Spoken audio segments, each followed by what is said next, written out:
Welcome to Classic World Tales, where voices remember, hearts speak, and every story is a doorway to another world. If you're new here, don't forget to subscribe, like, and share. Because here, stories aren't just told, they are felt. Now sit back, take a deep breath, and listen to the tale of broken vows, burned trust, and a heart that refused to die. This is Ashes of a Broken Promise. Her name was Chioma Ikena, and if grace had a face, it would wear her smile. At 24, she had eyes that held calm rivers, and a voice that never needed to shout. She lived in Nsud, a peaceful town on the outskirts of Enugu, where cassava grew tall and secrets moved in whispers. Chioma's world was simple: wake early, sweep her father's compound, help mama at the akara store, and dream about the man she believed would make life complete. That man was Obinna Nwankwo, Obi, as everyone called him. Tall, confident, with skin dark as roasted yam and eyes that made promises his lips hadn't yet spoken. They had grown up together, neighbors, playmates, then something more. At 18, Obinna left for Lagos, chasing better days. And for 6 years, he sent letters. Every week, without fail. Chioma kept everyone in a red biscuit tin beneath her bed. He wrote of hardship, of hustle, of longing, of love. And in every letter, he wrote, "Wait for me, Chioma. I'm building a life for us." And she did. She turned down suitors. She ignored whispers.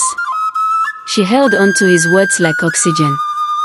Then, on a warm August morning, he returned. His shoulders were broader, his accent slightly foreign, but his eyes still searched for her first. He brought gifts. Perfumes.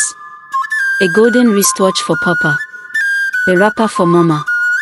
And for Chioma, a silver ring slipped quietly onto her finger under the old mango tree where they first kissed. "I will return in December," he promised. "For your bride price." It felt like a dream. But December came and passed. No word. January. Nothing. By February, anxiety began to chew at her ribs. Calls went unanswered. Texts ticked blue but stayed ignored. Then one day, her best friend Edeora sent her a message. A photo. Obinna. Smiling. Holding another woman's waist at a wedding ceremony. The caption, "Mr. and Mrs. Nwankwo." The world didn't crash, it quietly stopped turning. Chioma sat in silence for hours, phone in hand, heart refusing to accept what her eyes had just read. She didn't cry at first. Not even that night. But the next morning, while washing clothes, her mother found her kneeling in soapy water, her hands trembling, tears streaming silently down her cheeks. Grief had found its voice. Days turned to weeks. Her laughter faded. Her appetite vanished. The akara store went cold. Villagers whispered, so that's how Obinna treated her. Oh, women they suffer, oh. Even Edeora, once a talkative bird, grew quiet around her. But Chioma wasn't broken, she was molting. Something inside her was dying.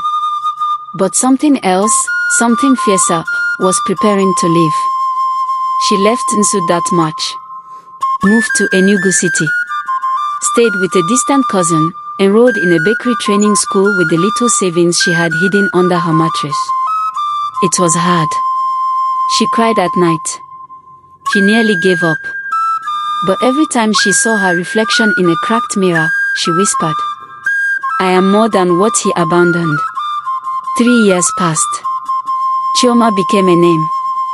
Chioma's Cravings, a bakery known for the softest banana bread and the kindest smile behind the counter.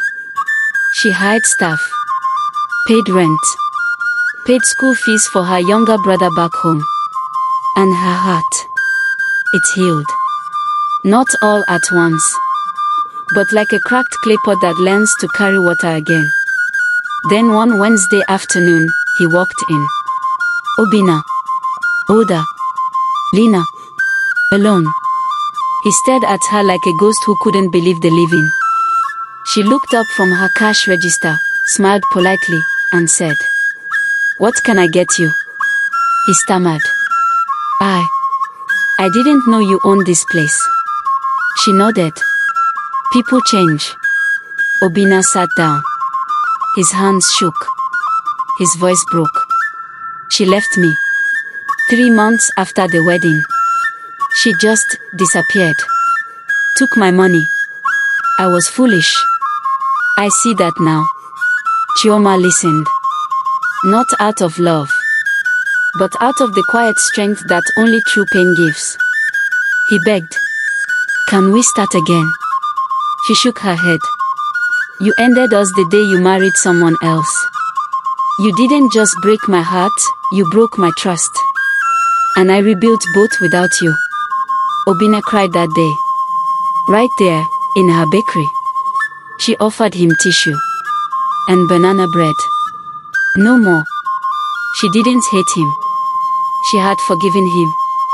But some bridges, once burnt, become ashes too scattered to rebuild. Months later, she fell in love again. Slowly. Carefully. His name was Ekene Modi, a writer with gentle eyes and a fierce loyalty. They married under a cloudy sky with jazz playing softly and laughter echoing louder. Obinna never came. But he sent a gift. Chioma sent it back.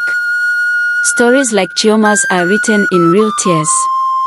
And written in courage. Because sometimes, the people who promised us forever are only meant to teach us never again. But still, we rise. From betrayal. From heartbreak. From ashes. This has been Ashes of a Broken Promise on Classic World Tales.